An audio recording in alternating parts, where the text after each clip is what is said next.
in January 2017, which actually isn't that long ago, though right now it does seem like... Hello and welcome back, and we've now been to see our first proper show at Edinburgh Fringe 2021, and that was Isabelle Farah. Sorry if I'm looking over here because I've got it on screen. Ellipsis. Now this was Jane's choice, so do you want to start and tell me what you think? Yeah, well, I read the synopsis of what the show was and I was intrigued by it, so I thought, yeah, let's give it a go. I mean, I have to say, I missed this one, and I wouldn't necessarily have picked it. And it's on for a short run, and I will tell you exactly where, when the show started. Well, it started today, but when it finishes. So, I mean, I thought it was something quite special, really. It's billed as theatre brackets comedy, and it certainly was funny. It did pass the 6 laughs test, but it was very poignant. It was really, I mean, I've never seen anything like this, I think. Well, so we should have said it's a one-woman show. Yeah, it's a one-woman show, and it's a very personal story. It's true. I wondered if you thought it was true, because I think it's true. I thought it was true as well. I mean, she didn't tell us it was true, but it seemed like a true story to me. Yeah, and she develops the theatre. Let's call it the theatre of the narrative.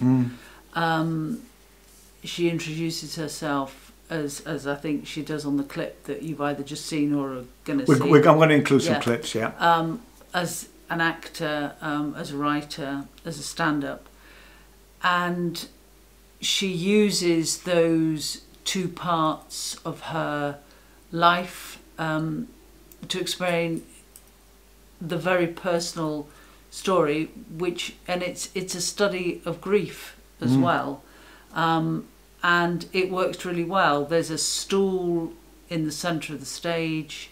Nothing else. And it's she completely uses that when she's...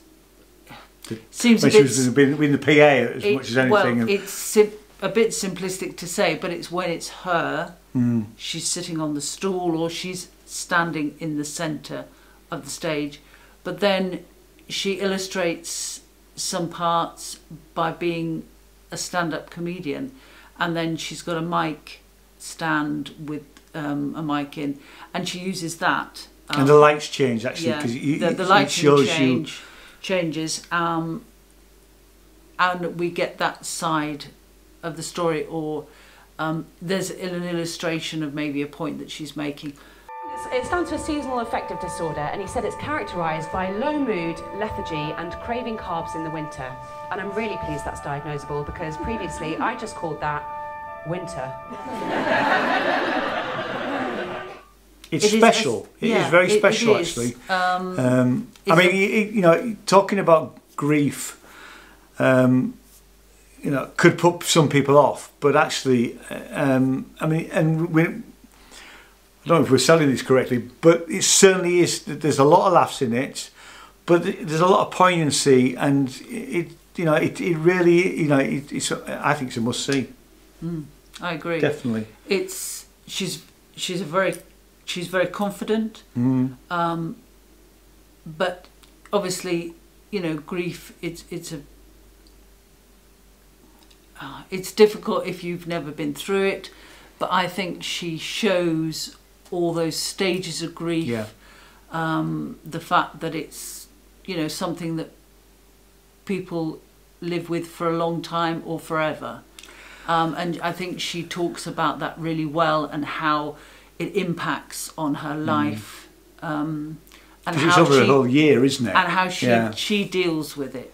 I mean, for most of the play, you don't actually know who's died. No. And I kept thinking, well, and I won't say what I thought actually in terms of, but you said you thought at one point it was a father, but then we found out it was a female. Character. Well, we don't need to say who, because that will we do find out. We do find out.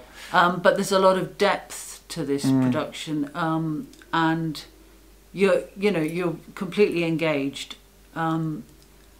it's beautifully done. But there's some funny, you know, moments. There's some light-hearted moments, and it's a fantastic performance. So the way that Edinburgh works, if you've never been before, is from a review point of view, we have to give it stars. Everybody wants stars. So the way that the Edinburgh star system works is it's 1 to 5, not 1 to 10.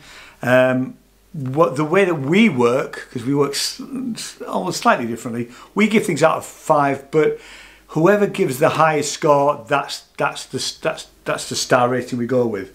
So if I give it 1 and Jane gave it 3, he got 3 stars. So what did you think? I mean, you didn't get 3 stars, I can tell you that. Here's a secret, it didn't get 3 stars. It's a very solid 4. It is a very solid 4. I thought it was absolutely excellent. It is a must-see. It's on until, let me just find where the dates and times are.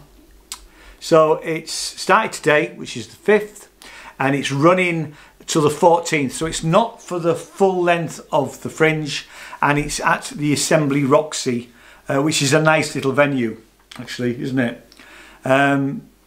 So, anything else? Nope. No. So thanks so much for watching, and we'll see you next time. Thanks very much. Cheers now. Bye-bye. Bye.